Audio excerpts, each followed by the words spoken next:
about their level of personal accomplishment versus, we were talking about when we were kids, we did that reading counts program where whoever read the most books got pizza or ice cream or whatever. And this was who had the greatest accomplishment and the most work at a personal level. Yeah, so she chose to celebrate as opposed to an achievement. She celebrated the effort that those kids had put in. What else did you notice? I like how she picked 2 children and not just, she didn't single out one, so maybe they felt more like a team, that they weren't alone. Yeah, and you can see from the other kids, like that's a normal part of her classroom, and they're all excited for those kids. It's not like, oh man, she didn't pick me this time. What else? She asked a lot of questions of the kids, of the students that she was going through. Yeah, made them kind of internalize and think through that. And Stacey, anything for you? Yeah. She never said what they went to and from. She never mentioned that they went from A to Z. They could have went from some real small level to something huge, or it could have just been, she never talked about that. She just talked about that they had grown and what they had done. The process, yeah. She said that everyone has something to work on. Even she had things to work on, and it wasn't that they were bad and now they're good. Everyone has something that they're working on. Perfect. That Yeah. was exactly. I got it. Yeah. Well, and one of the great things that Megan does in her class, and a lot of the teachers do, is they normalize it. So this isn't like some, special thing. I mean, it is special, but it's not some weird moment in the classroom where like 1 or 2 kids is brought to the forefront. Everybody's always celebrating everyone's growth. The other thing you might have noticed is the praise was very specific. So rather than saying, like, they've grown so much as a reader or they've become a really good reader, what did you notice her saying instead? Fluency. What's that? They've improved their fluency specifically. Yeah, and she said specifically what that meant. Like she said something along the lines that they've been working on making their fluency sound smooth and creamy like ice cream, not choppy. And that kind of super specific praise is what is actually really helpful for kids learning and growth. And that kind of very specific praise and that praise of process is what leads to growth-mindedness.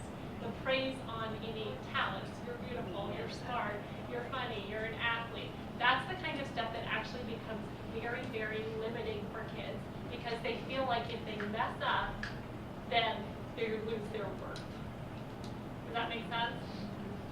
Yeah. I really liked that she not only was direct with that praise, but it was on something that wasn't just a general expectation that everyone was going to meet. Because I have a child who went through kindergarten and 1st grade, where everything was celebrated, and not only was it always celebrated, it seemed like with sugar treats, but it was the whole class on something she would say, why would we celebrate when it was an expectation? If we've been here 100 days of school, and we have assigned reading every night, why would we have this huge celebration on 100 days of reading? Because it just didn't feel like, she said, when I celebrate something that doesn't maybe feel like it should be, I don't know if you get what I mean, but this being so direct, like she would really relate to that and get that kind of praise. And I don't know when that starts, if it maybe starts more in 2nd grade and older because they're capable, but she sensed that this year, even if she couldn't understand all of her 2nd grade teachers' words of praise, she said, I felt myself feeling proud in a real specific reason, and I love that. And I had one more question, which was just when we talk about being able to make mistakes and then feeling good about those mistakes, in those first couple of years, we couldn't, she would say, I don't want to write because I know it looks like Chinese, I know it doesn't look right, and nobody will tell me what's wrong with it. And on the math, they never told her. She says, I keep looking at my workbook, wondering. And so when does all of this kind of start? When are they really ready for that? When does Country Day feel like that? Is it 2nd grade, like Ms. Pressler's grade, and moving up that they'll generally just kind of add in more and more where they can critique and work together on those mistakes? And is it just the younger ages aren't quite in those thought processes? When do you feel like that's developmentally time? Yeah, I think it's developmentally appropriate from the time they come to school till the time they leave. What you notice, and you'll see this as parents too, is that this research is fairly new, and some of our old habits die hard. And like I said, a lot of the structures that are behind schooling, and structures that that come from the top down in terms of like college expectations, etc.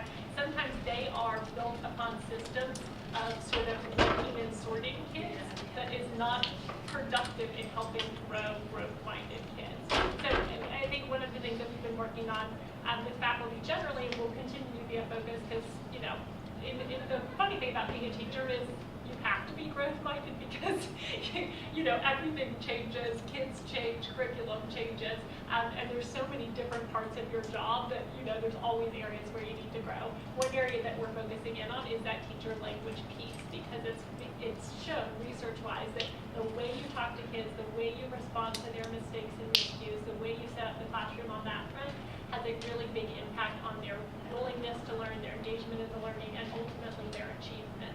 But this is on the newer side of research. There's actually an awesome professor out of Stanford named Jo Bowler, who has, so she says, you know, I get the best and brightest kids at Stanford, right? These are kids who have been incredibly successful in their academic career.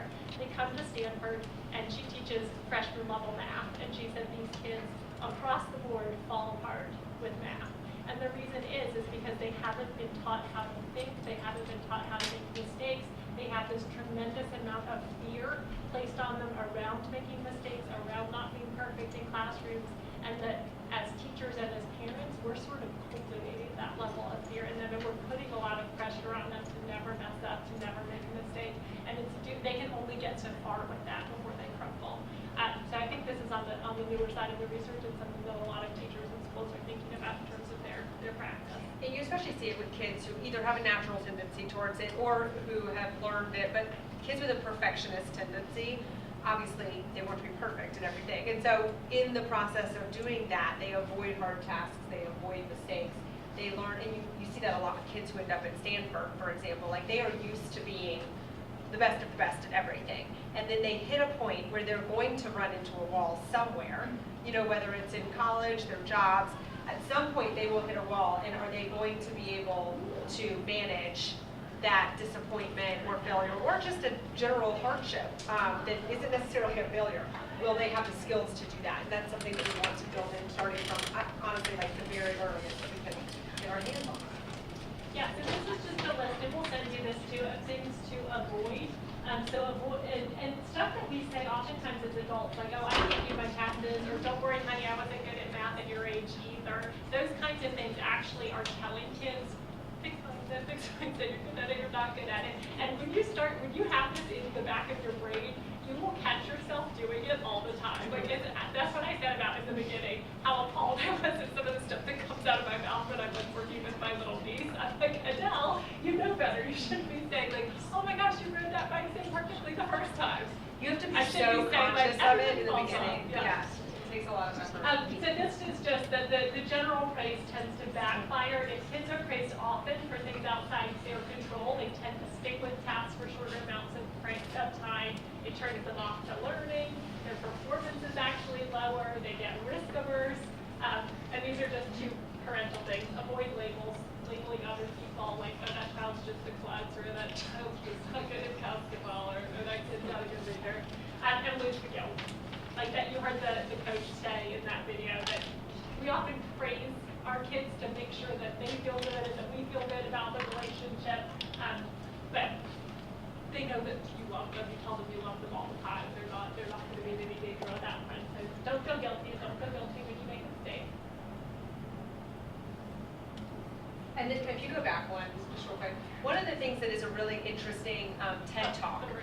Yeah, so if any of you ever watch TED Talks, one of the more popular ones, you can find it very easily, is the power of yet, the word yet. So like, I don't understand geometry yet. And just adding that simple 3-letter word on the end, how that can change an entire mindset for that child, whether it's social skills or academic skills. And so if it's something you're interested in, I would absolutely encourage you to go to TED Talks and look up the power of yet. It's a really fascinating TED Talk. It fits you on the learning curve, right? If you say like, you know, if a kid's like, I can't shoot 3-pointers, you say, you can't shoot them yet. What can we do to get you to that point? That's a totally different, that's a tiny little tweak